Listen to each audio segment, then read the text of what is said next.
Brought to you by Chitale Bandhu, Chitale bakarwadi. आणा आणि खा.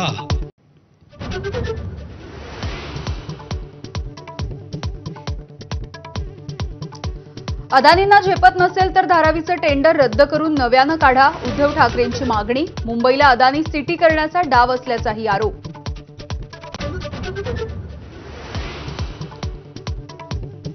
जिल्हा नियोजन समितीच्या बैठकीमध्ये शरद पवार आणि अजित पवार आमने सामने. पुण्यामध्ये अजित पवारांच्या अध्यक्षतेखालील डीपीडीसीची बैठक.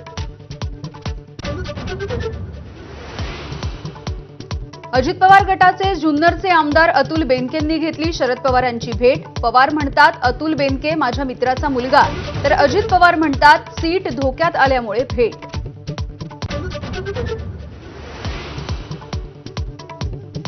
उपराजधानी नागपुरात सकाळी 3 तास दमदार पाऊस. मनपाच्या कामांमुळे रस्त्यांवरती पाणीच पाणी. शाळा कॉलेजेसना सुट्टी जाहीर.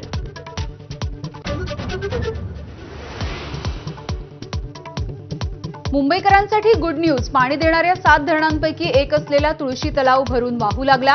धरणामधून मुंबईला मिळतं दररोज 2 कोटी लिटर पाणी.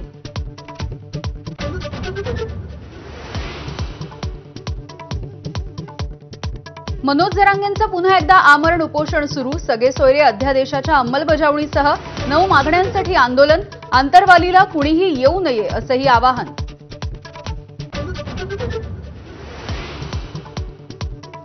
राज्यामधल्या भाजपच्या प्रमुख नेत्यांची आता संघ परिवारामधल्या नेत्यांसोबत बैठक. विधानसभा निवडणुकीआधी संघातील प्रमुख प्रचारक करणार मार्गदर्शन.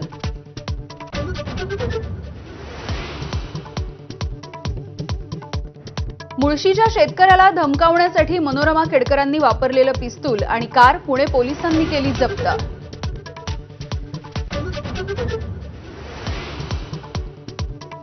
मुंबईतल्या ग्रँट रोड परिसरामध्ये इमारतीचा भाग कोसळला. इमारतीमध्ये अडकलेल्या लोकांना बाहेर काढण्यात यश.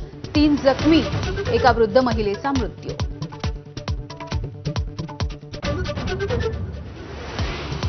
सुप्रीम कोर्टाच्या आदेशानंतर एनटीएकडून नीटचे शहरानुसार आणि केंद्रानुसार निकाल जाहीर. कोर्टाची मुदत संपण्याच्या अवघ्या 5 मिनिटं आधी निकालांची घोषणा.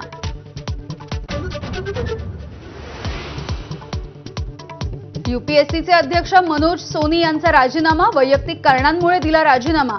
5 वर्षांची मुदत पूर्ण होण्यापूर्वीच राजीनामा.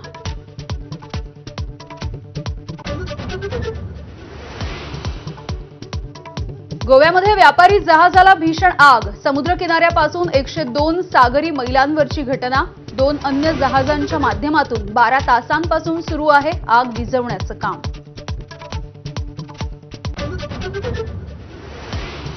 साताऱ्यामधल्या संग्रहालयात वाघनखं सर्वसामान्य लोकांसाठी खुली. वाघनखं बघण्यासाठी सातारकरांची मोठी गर्दी.